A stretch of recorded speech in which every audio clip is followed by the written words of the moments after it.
It says this in verse 9, "All our days pass away under your wrath. We finish our years with a moan. Our days may come to 70 years or 80 if our strength endures, yet the best of them are but trouble and sorrow, for they quickly pass and we fly away. If only we knew the power of your anger. Your wrath is as great as the fear that is your due. Teach us to number our days, that we may gain a heart of wisdom." In these weird days of self-isolation and quarantine and staying in the house, we've had hours upon hours, days on end, where we've had to entertain ourselves, where we've had to pass the time away. And I was wondering what you're doing with your time. I know I haven't always been productive with mine. I know that I haven't always spent it in the best way. My Netflix watch list is getting worked through maybe. The pile of books that I wanted to read is maybe getting smaller. But will the things that I do with this time, will it be remembered in a week's time? Will I remember what I've done with this time in a year's time? Will I remember what I've done with this time in eternity? There are some words from Lord of the Rings that came to mind. Frodo, who's gone through a really rough time, says this: "I wish it hadn't have happened in my time," he says. And Gandalf the wise wizard says, "So do I, and so do all who live to see such times. But that is not for them to decide. All we have to decide is what to do with the time that is given us."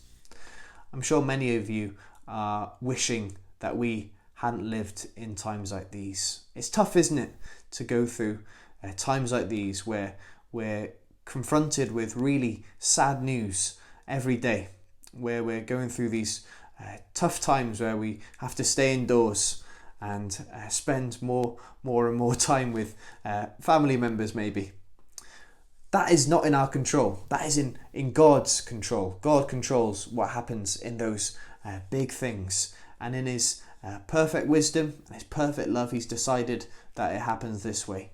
But one thing that we have control and the freedom to have is to decide what we do with our time. God has given us a responsibility and a free will to decide how we're going to spend our time. So I wonder, how will you spend yours? Will it be a case of working through your Netflix like I've done, or making that pile of books go smaller, or picking up a new hobby? Or will you do something that is remembered in eternity? I listed some things down. Why don't you listen to some new Christian songs and learn them? Why don't you listen to some Christian podcasts and sermons?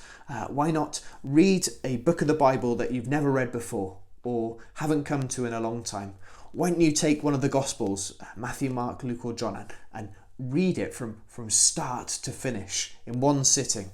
I really recommend doing that. Why don't you spend more time than you usually do praying? Why don't you get a notebook and write down some things that are true about Jesus? Why don't you do something today that will be remembered in eternity, that you'll look back on and think, I'm so glad that I did that? I also want to challenge you that are listening that aren't Christians. You may have stumbled upon this video somehow. There are some scary words here about God's anger. It says in verse 11, "If only we knew the power of your anger. Your wrath is as great as the fear that is your due." God is angry at sin.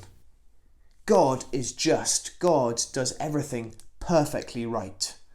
And when we don't, he hates it. He hates it. And so he is an angry God. But he's also a merciful God. He's a God of grace. He gives us things that we don't deserve. And one of the things that he's given us that we don't deserve is his Son, Jesus Christ.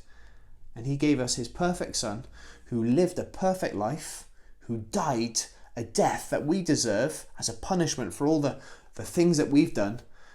But Jesus rose again. He rose from the dead to show that death, even the most scary thing that we can think of, death doesn't have a hold on him.